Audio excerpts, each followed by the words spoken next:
What is the difference between and among, under and below? Let's learn. Between हम तब use करते हैं जब हमें दो चीजों में, दो जगहों में या दो प्लेसेस में कुछ भी कंपैरिजन करना होता है. For example, Who is taller between Riya and Shikha?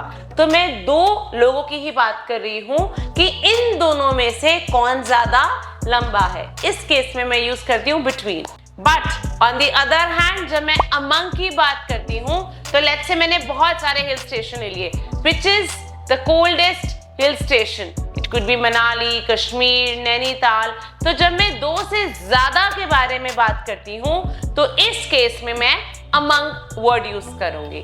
One more example, मैंने टॉफीज डिस्ट्रीब्यूट करनी है, चॉकलेट्स डिस्ट्रीब्यूट करनी है बच्चों के बीच में, तो मैं क्या बोलूंगी? Distribute the chocolates between the children और अमंग द चिल्ड्रन.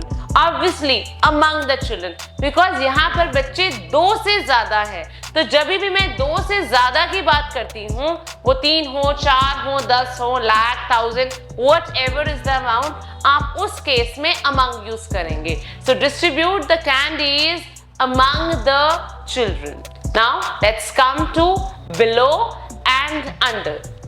देखिए, below and under दोनों का ही मतलब है lower than. But what is the difference?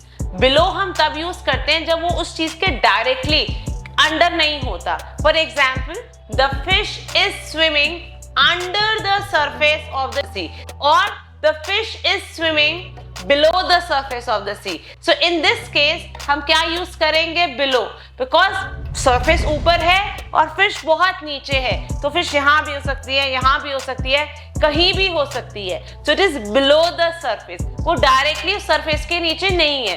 तो इस केस में हम below यूज करते हैं. बट अगर मैं अंडर यूज करती हूँ तो अंडर बेसिकली डायरेक्टली उस चीज के नीचे होता है. For example, the cat is sleeping under the table. तो आप देख पा रहे हैं टेबल एक पूरा सरफेस है, उस सरफेस के नीचे डायरेक्टली जो कैट है वो सो रही है.